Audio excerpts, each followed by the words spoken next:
kind of in a kind of period of like a boxing match. This is how I would, pretty much interpret it, because you can see we'll have rounds and rounds of this system moving throughout the rest of the night. You can see across the viewing area we're dealing with a bunch of mixed precipitation, whether it's rain, freezing rain, or sleet out there. If we zoom in just a little bit, you can see if we move further up into Hillsborough, starting to push its way into the DFW Metroplex, we're starting to see that sleet really move in, and some possible snow flurries and precipitation in the form of snow out there. Moving further south into the Brazos Valley, you can see College Station is still above the freezing mark. So they're still seeing that rain still move through, but it's going to transition into that freezing rain, as you can see on live radar right now. It's going to, as we get into the freezing mark, you'll see it start to change for sure. And then if we get to look at the big picture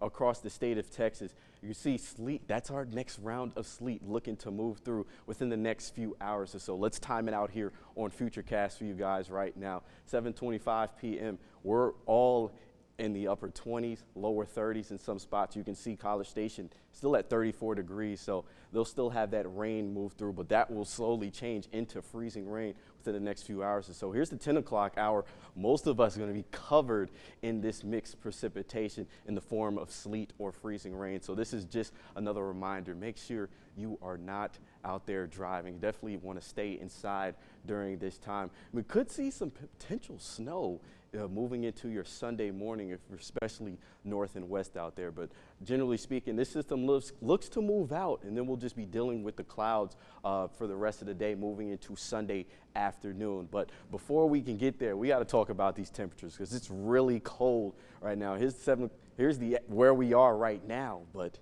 I'm telling you, these temperatures are only going to continue to fall as we move through the next few days or so. But I want to talk about some winter precipitation types and how it really plays out, because a lot of people have been asking me on social media about what's the difference between freezing rain, snow, and sleet. So let's talk about rain first. So at the upper air aloft, you start to see we'll have that cold air up there, and as that rain continues to come out, it'll get into a layer of warm air, and then it's just rain. But then here's the difference between rain and freezing rain. So it's kind of like a sandwich effect going on. You start with cold air at the clouds, and once it moves into that warm air, it spends a good period of time in that warm air layer.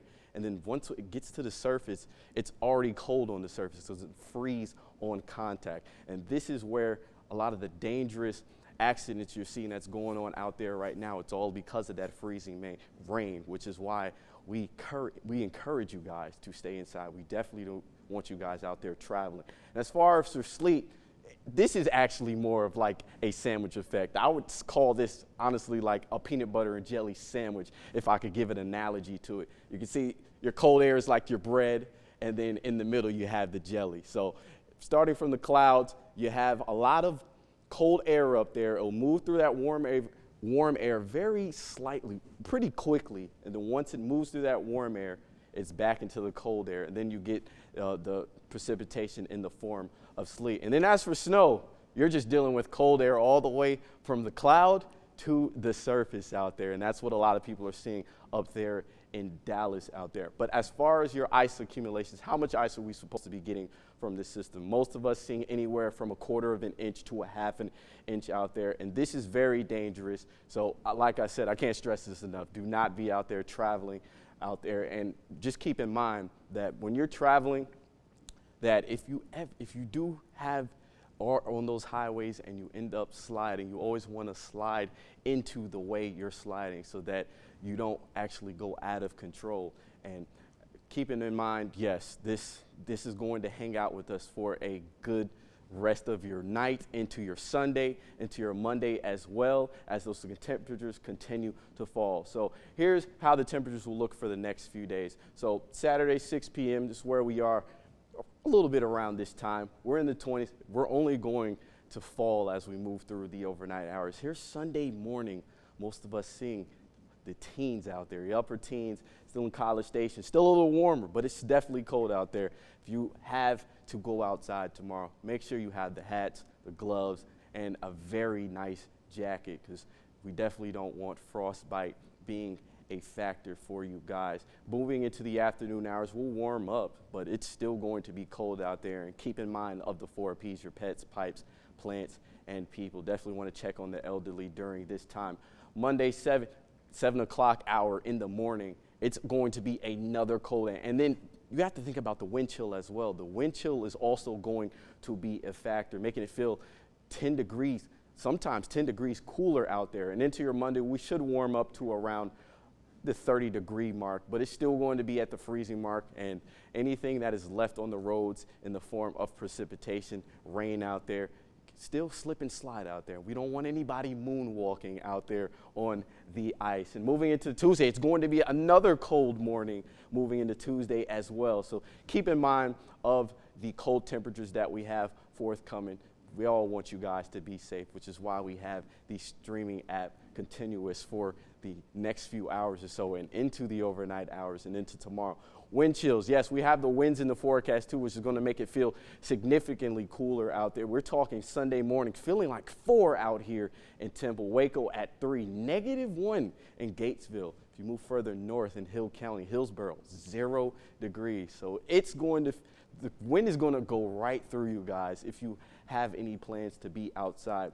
Now, if you thought that was cold, this is Monday morning. We're talking -4 here in Temple, -3 in Waco, -7 in Hillsborough, -9 in Meridian. It's going to be cold, so let's finish it off with your 7-day forecast.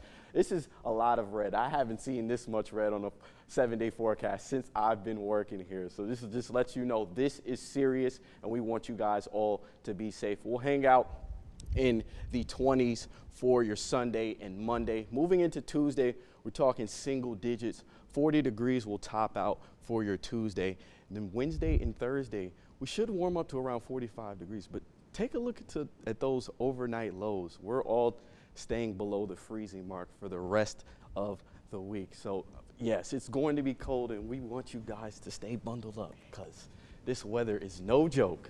And Ethan, honestly, it's all perspective. When it seems like 45 degrees sounds like a warm up, when a couple of weeks ago that would have been frigid. Extremely cold, yes. Yeah, we're all trying to stay warm. In fact, probably in a few minutes, I'll go ahead and try to get my car to at least warm up a little bit. I'm not going anywhere. You know what's crazy? I actually, when I walked to my car today, I was struggling to open the door. And I even texted Chief Meteorologist Matt, and he was like, you probably had your car parked in the direction of the north, which can make it worse and harder to open your car, actually. Yes. I've heard park your car to the east because then the sun can warm it up, but I'm currently parked to the west and the sun is down. Yeah. So who knows exactly what I'm gonna find. I'll probably get a video and you'll be able to see it on social media at some point. For sure. Now I hear that we do have a TxDOT camera that we'd like to maybe go ahead and take a look at. There is another accident that's been reported just north of Waco. So there you go, that's I-35 at Business 77. And I can see, maybe this is south of Waco because I can see the lights in the distance. But once again, that's at 35 and 77 and you can see the lights there. And it looks like there's a car that's gone to the left of it, but quite a significant backup. And so anyways, there's another active scene. We heard just in Bell County alone, there were 20 active crashes that are happening right now. And in our 6 o'clock hour, so just about less than 2 hours ago, our reporters, Juliana Jackson, as well as Sydney Walker, have been out on the roads. And as they were doing their reporting, just ahead, there was a truck that jackknifed.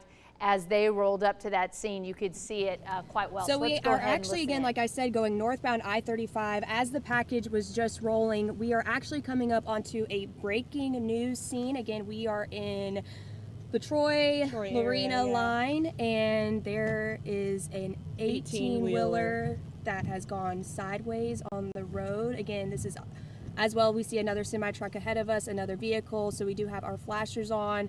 Sydney is paying attention to the road. Yeah, and guys, we have emergency personnel here on the side. Again, we just went on to this scene, so it looks like the semi-truck has gone sideways. It has gone both ways. Yeah, and again, guys, I don't know if you just saw that, but as they were urging earlier today, again, if you do not have to be out on these roads, please do not be, because, you know, as you can see, we've already had a wreck.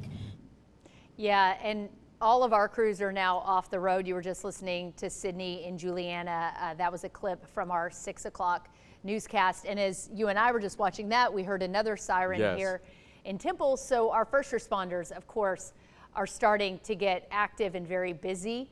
So once again, if you don't have to be on the roads, make sure that you're not, that you're just at home trying to stay warm. Of course, the power outages at this point are not widespread, very few, just a handful of power outages. I don't know how long it takes. I mean, it seems like the precip was really picking up like after the 5 o'clock hour. I don't know how long it takes for once the sleet to come down for it to stick to the ground, if that's automatic, but now we're seeing like an hour later or so is really when the roads got bad. It's getting bad, and you can see when I was showing the satellite and radar, this is only the second round of precipitation that moved through. We have another round on the way, and you know, we're just hoping that, you know, everything, you know, everybody stays safe, and you know, we don't want anybody getting hurt. So, right. yeah. So that round of that second round, that ice is going to stay there. Yes. On the ground, and then the third round will hit. So that's when we'll start to see just more accumulation at that point. So if the emergency responders can get out there, and you know, TxDOT can get out there and put some salt or extra brine keep on working. the road, it would be great, because we definitely don't want, you know, the roads to get already worse than what they are out there. So, right. Yeah, and those crews will be out working 24/7.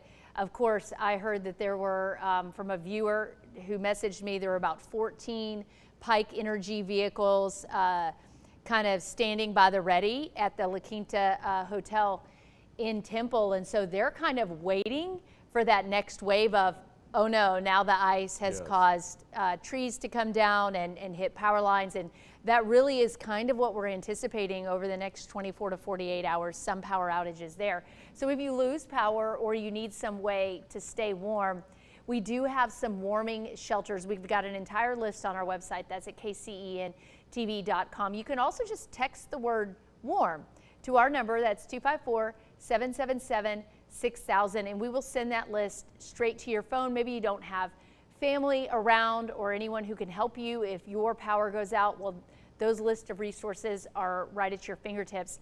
And keep that number too, because as the evening goes on and into tomorrow and Monday, we'd love to see your pictures, your videos, anything that you're seeing in your neighborhood. Here's that number once again, just 254-777-6000, and you can share those photos with us. I know one of the photos that I received was of Woodson Lumber in Mejia. There's the picture. Okay. And they put out all the supplies to make sure that your house could stay safe, but they needed their teams to be able to be home. You know, in a lot of rural areas, there are people that may live on some county roads, and those roads are they're just not ready for this type of, not at all. of weather. So a lot of people can't get out and about, so they are using the honor system. Yeah. I'll have to check back to see how it goes if all those supplies are completely gone, but they just ask people, if you need it, use it, just leave your name and number, we'll settle up with you later. But knowing the good folks at Woodson, hopefully people won't be taking advantage of the trust that they're giving to the community. What have you been seeing kind of so far from people? I mean, really the Jackknife 18-wheeler is one of many crashes we've been seeing locally, but a lot of people just kind of panic buying. Yes. You know, not now, because HEB has changed their hours, so it's kind of late for that. I've literally been seeing, well, all over social media, how everybody is going to the stores and they're buying the milk, they're buying the produce, and it's just empty. And I'm like, yeah. I mean, it's better to be safe than sorry, for sure. Yeah, and my husband did the shopping because I was up here, and he said that he got at least enough for 3 days worth of food, but I've got 4 children, so they're already making a dent. Wow. In all of those groceries. But I know everybody's trying to get through this as we're keeping an eye on what's happening as we go along.